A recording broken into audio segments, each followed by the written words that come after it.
বাইস্তা এখানে কি সাপ আছে? আসলে আছে? হ্যাঁ। তোমরা দেখছো কখন? আর কতক্ষণ আগে? তাই? হ্যাঁ। তো আমি তো খুঁজলাম এখানে প্রায় 10 মিনিটের মতো খুঁজলাম, আমি তো পাইলাম না। না, আছে। দেখো তোমরা বেশি ভিতরে ঢুকো না, বেশি ভিতরে ঢুকো না। মোড়ে একটা সাপ অনেক মোড়ে। তাই? আচ্ছা ঠিক আছে, বের হয়ে আসো, এখানে ভয়ঙ্কর জায়গা, থাক বাদ দাও, এখানে থাকা লাগবে না, অনেকগুলো আইসা সাপ পড়ো। আছে। অনেকগুলো সাপ আছে। এটার মধ্যে এত ভয়ঙ্কর জায়গা, এখানে থাকার দরকার নেই, চলো আমরা চলে যাই।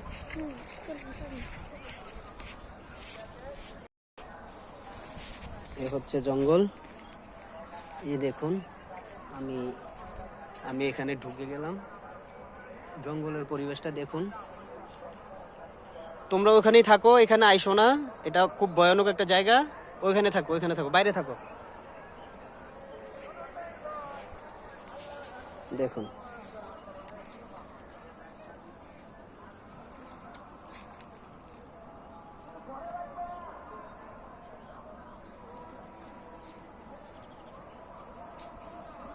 রাসেল ভাইপার সাপ এই জায়গায় থাকে, অনেকের মুখে শুনছি, শোনার পরে এখানে আসলাম দেখার জন্য, আর দেখানোর চেষ্টা করব যে আসলে কি এখানে রাসেল ভাইপার সাপ আছে কিনা।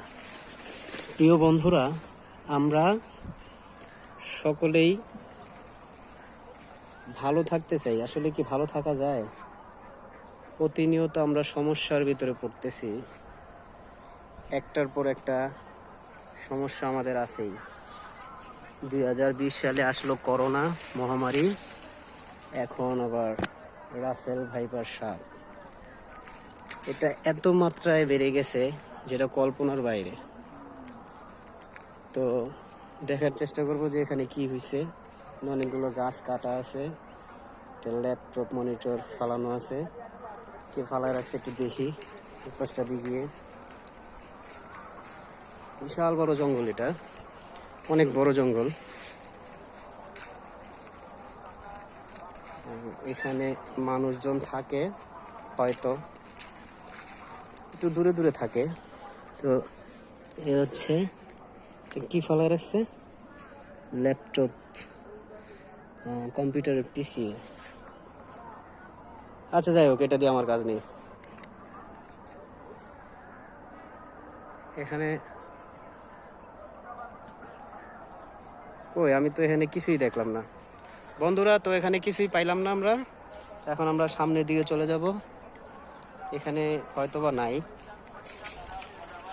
আমার সাথে আরো 4-5 জন লোক আছে, ওনাদেরকে দাঁড়া করে রাখছি বাহিরে, যদি কোনো সমস্যা হয় তাহলে ওনারা অবশ্যই আসবে এখানে। তো আশা করি কোনো সমস্যা তো হইল না। এখানে রাসেল ভাইপার সাপ পেলাম না, চলুন আমরা একটু সামনে আগাই।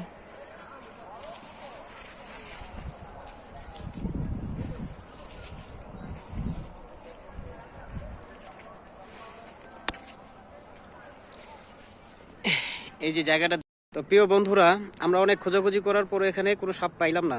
তো এখন আমরা চলে যাব, যাওয়ার সময় আপনাদের কাছ থেকে বিদায় নিচ্ছি। আল্লাহ হাফেজ, ভালো থাকবেন সকলে, সকলের সুস্বাস্থ্য কামনা করে আমি বিদায় নিচ্ছি।